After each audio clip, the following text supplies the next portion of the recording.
We are the Gujarat Technological University. Since its inception over a decade ago, GTU has been empowering young and curating minds to realize their true potential. Over 4 lakh inspired students are enrolled with one of the premier academic universities in India.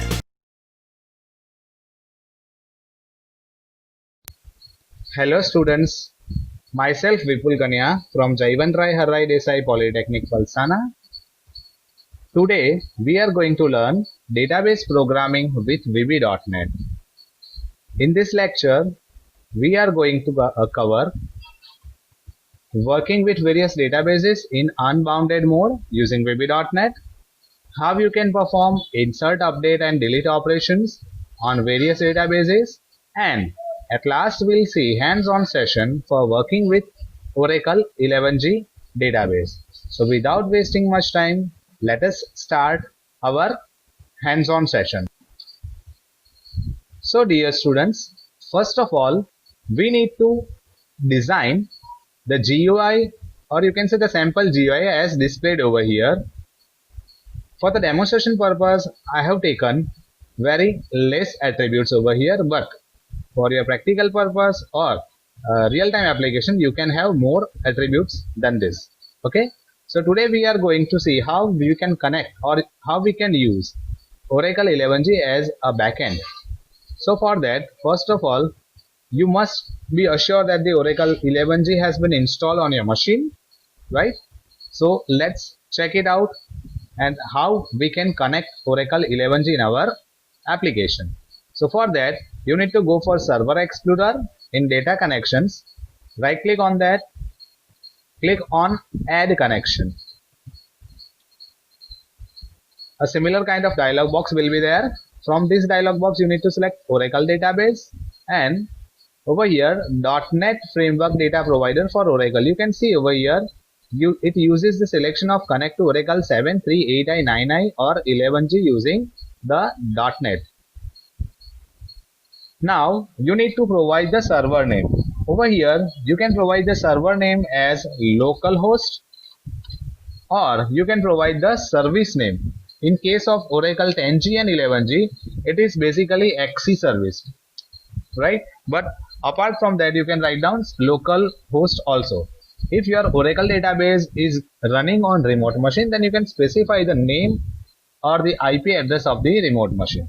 Then you need to specify the username and password credentials of that particular database. Over here I am specifying username and password for my Oracle instance. You need to save, check it out, save my password, so that whenever next time you will try to connect with the Oracle, it won't ask you the password. Then after, we need to check the test connection. Test connection succeeded, it means our database connection has been successfully created. Click on OK. Over here you can see one localhost.system node has been attached to our data connection. When you expand it, you can see few attributes of Oracle database, the objects of Oracle databases like tables, views, synonyms. From that you can use the existing tables, or else you can create a new table using the new query command. But over here I have already created the student table in my Oracle, so I am not going to create it once again. As you can see, student table has already been created, so I am not going to create it once again. Now for performing database operation on Oracle database, we need to add a reference for the Oracle client. For that, we need to add few reference. Once again, go to project menu, click on add reference. In add reference mode, you need to find out the system.data.oracle client. As you can see, system.data.oracle client is there. See, it supports .NET 4.0. Those who are having Visual Studio 2010 or 2008, they can easily use this .NET component. But those who are using Visual Studio 2012 or 15, 17 or 19, in those kind of Visual Studio version, this namespace has been obsoleted. So it may not work in that case, right? Click it out.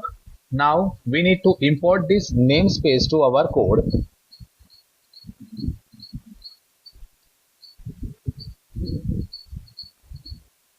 Okay, so I'm going to imports system dot data dot Oracle client. See, you need to remember that without adding the reference of system.data.oracle client, you are not supposed to import this namespace in your project. So before writing this statement, you need to add the reference. Now we need to declare few objects. Dim cn as Oracle connection. We require an Oracle connection. Dim cmd as Oracle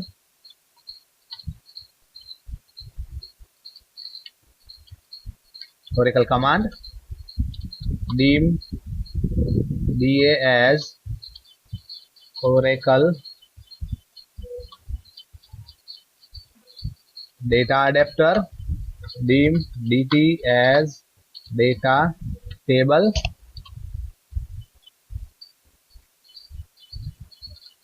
Now, as soon as my form gets loaded, I require the data to be displayed in my data grid view. As you can see over here, I have taken one grid view control to get the data from the Oracle and make it available to my form. So for that, I will create few user defined methods. But before that, let me make database connection with my application. So for that, cn is equals to new Oracle connection. Over here I need to pass the connection string. That I can find it out from here. We have already made connection with the Oracle database. You need to right click over here, go to properties, select this connection string, copy it and paste it over here. You need to make sure that your connection string doesn't contain any white space, and you can see the password field has been encoded with the encrypted text that you need to replace with your password of database. Then we need to open the connection to perform various operations. Let's save it. Now I am creating few user defined methods.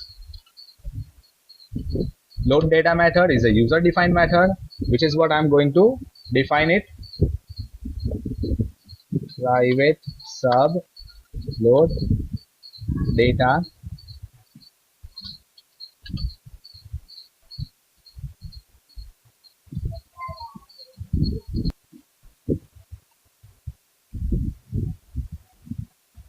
in this local data user defined method. We will load our data grid view in the beginning. For that, I have already declared a few objects in the beginning, so I will initiate them.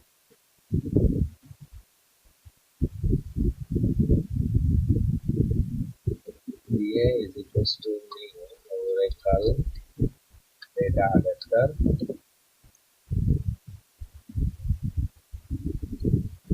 Sorry, data grid view.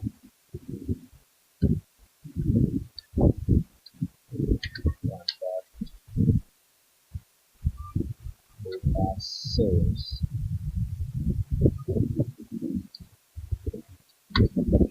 is equals to get data. In this get data is again the user defined return type method which returns me the data table. Over here I am passing a query. Let's start from student.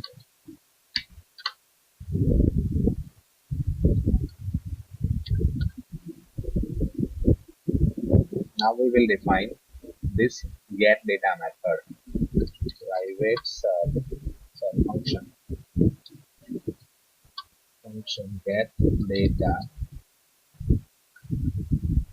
query as string as it returns data table. So I will return as data table. Dt is equals to new data table return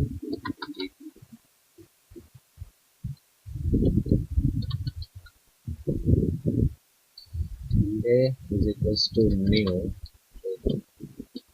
Oracle data adapter in which I will pass this query comma cn va dot fill dt. Now let us check it out whether the data has been loaded to grid view control or not.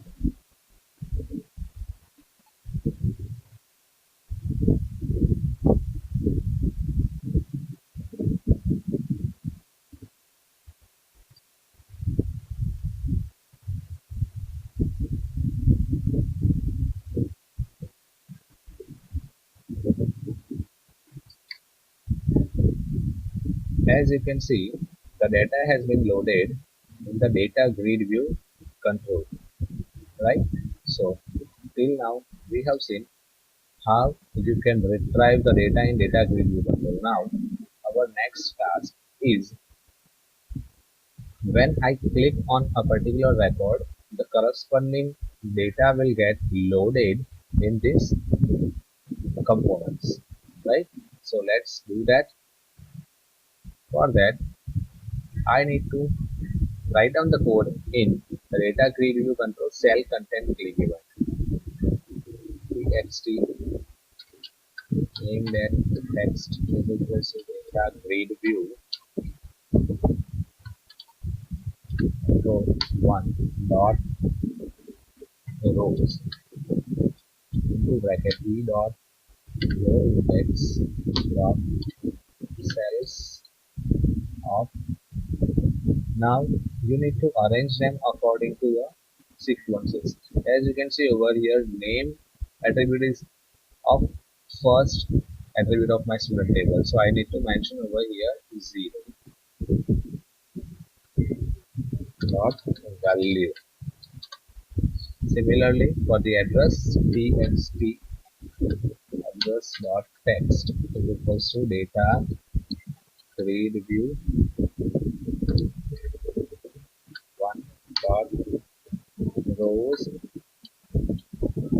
e dot row index dot cells 1 dot value. I will copy this string and later on I will keep on changing the parameters. txt tr number dot text equals to dot value cmb branch. This is for the branch. Text is equals to data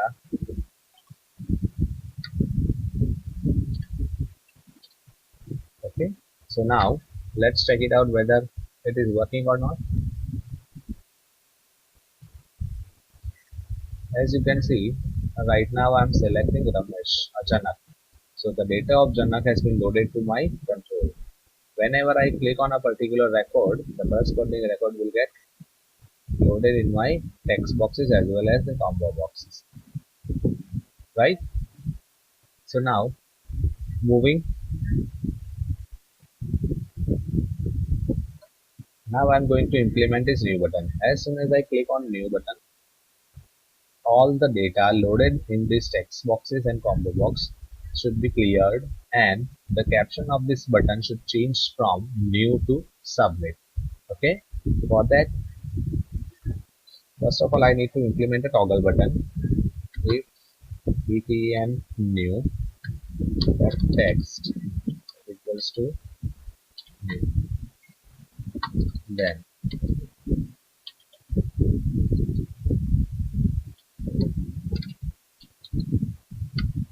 it should be changed to submit. But before that, all the content of text box and combo box must be cleared. So I will write txt name.text, txt address.text, txt enrollment number.text, and cmb branch.text is equals to clear. If it is not new, then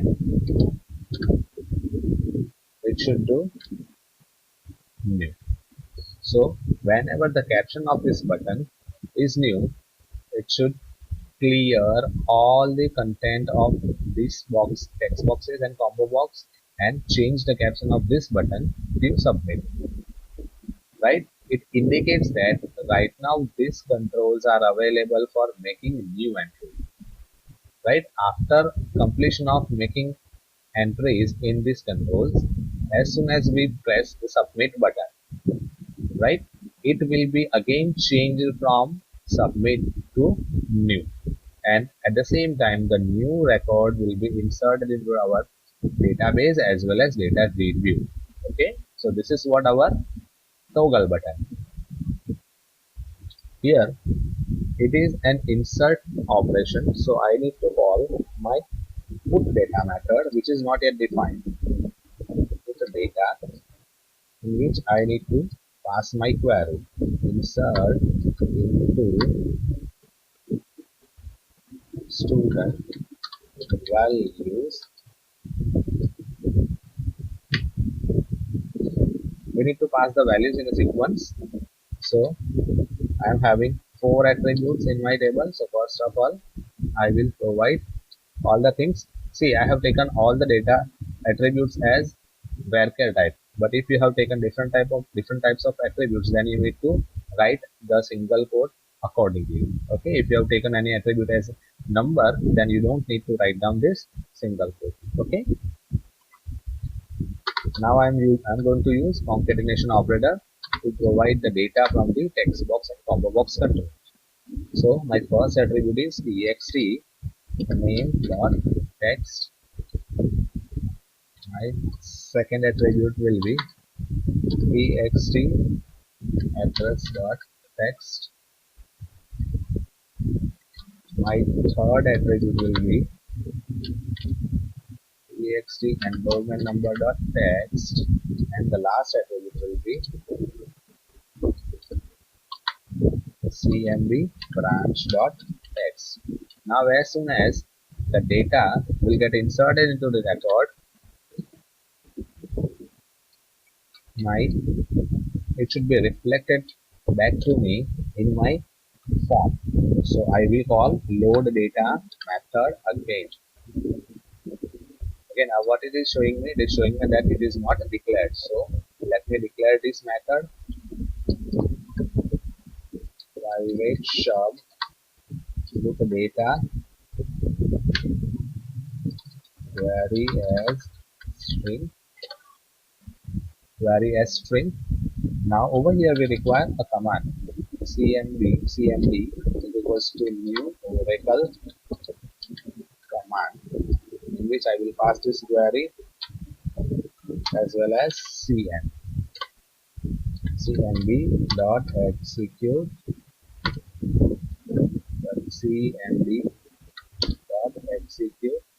non-query, which executes the insert, update and delete kind of queries. Now let's check it out whether this insertion is being performed or not.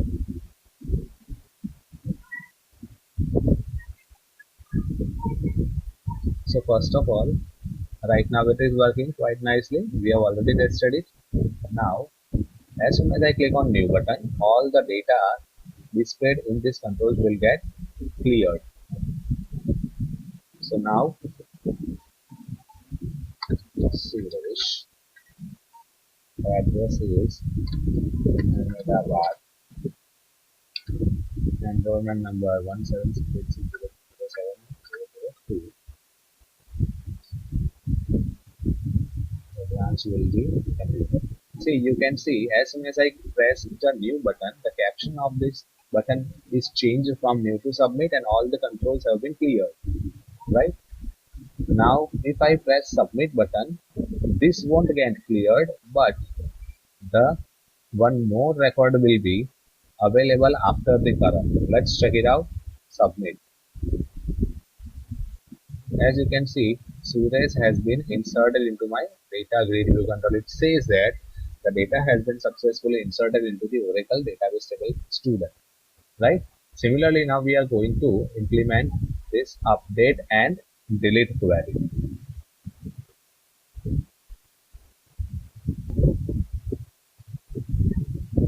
Now, for implementing the update query, now we don't want to write this method again because we have already implemented put data method. Just I need to pass the query of update into my put data method. So I will simply call put data. Now I have to write down the query, update query. Update student set name is equals to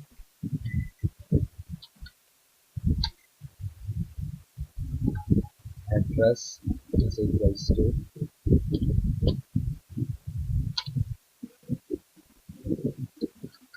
branch is equals to where PR underscore number is equal to this. See, while updating a record, you need to remember that one attribute must be a primary key attribute because that is the only attribute through which the record has been identified or you can say searched, and you cannot modify that attribute in a record. Okay, so over here we have taken enrollment number as a primary key, so we are not going to modify enrollment number over there, right? Now I will pass my data, or you can say the control variable over here once again, double ampersand txt name dot text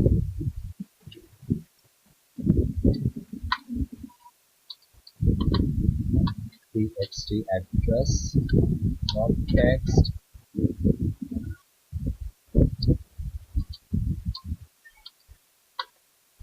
cmd branch dot text and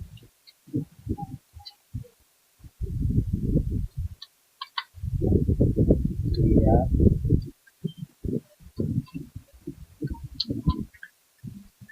Okay, and after that once again I will call a load data method to check whether the changes have been made in the database or not. See, while by writing this load data method, I don't need to go and check the modifications done in my database from the Oracle command prompt, right? I can easily check it out in my application also. Okay, that is why for each and every operation at the end I am writing load data method.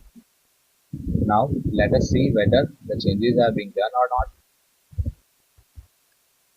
Okay, let's say we are going to change the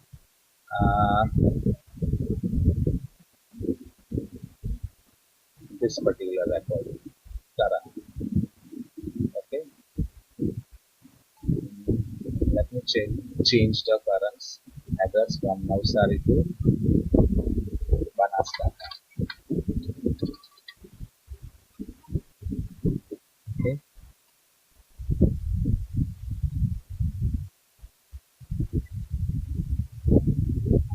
Okay, one error is there.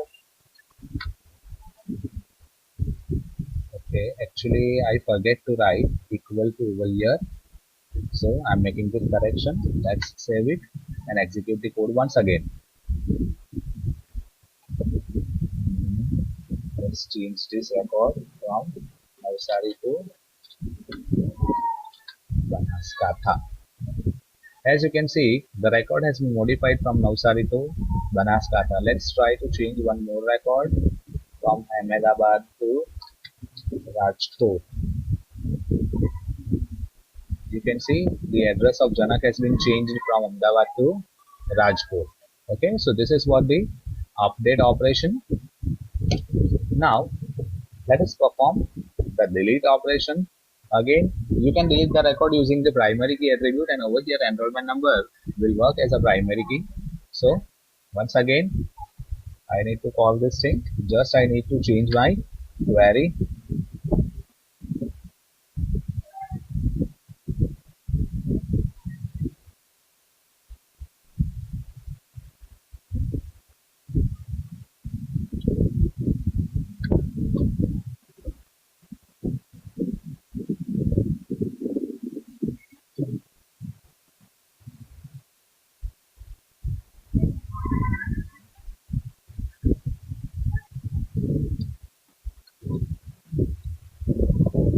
Delete from student where enrollment number is equals to this. Okay, now let us check it out. Let's say whether the record is being deleted or not. Over here by mistake I have written multiple entries in enrollment number 1768603070001. You can see over here. So let me remove one entry. Let me remove one entry from the SURAT Ramesh, right? So click on delete button. You can say a new that entry has already been removed. Okay, one more time. Let me enter the same entry once again. Ramesh address Rajkot enrollment number 1768602070003, or you can say 7003 computer submit. Now you can see the record has been entered. Fine. Now we are going to implement the search utility. For that, what should happen? I am not going to use this search button, but instead of that I will search the record using the enrollment number. And again, as soon as I write the enrollment number over here, or you can say the part of enrollment number over here, the record should be filtered out. So for that I need to write down in the text change event of this text box. Okay, so over here I need to call this method once again, but instead of writing select star from student, I will filter out using the wildcard character, or with the help of like clause. Select star from student where er number like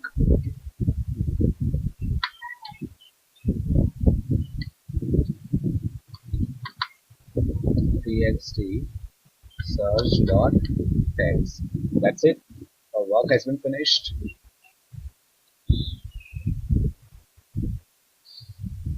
As you can see over here, if I would like to find out the record who contains 09 in the enrollment number, it is not being shown. Why? Because I have not used wildcard character, and that needs to be appended before and the after, that is percentage.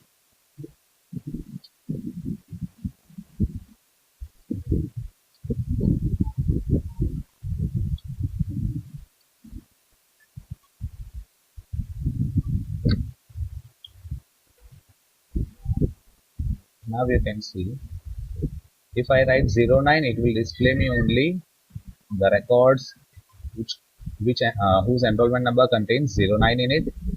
If I write 19, it will show me only the record whose enrollment number contains 19. Okay, and if I keep it blank, then it will show me all the records. Is it clear? See, as soon as you write something, you will filter the records. I hope in this video the insert, update and delete operations as well as searching operations are quite clear to all of you, right? Thank you. Thanks for watching this video.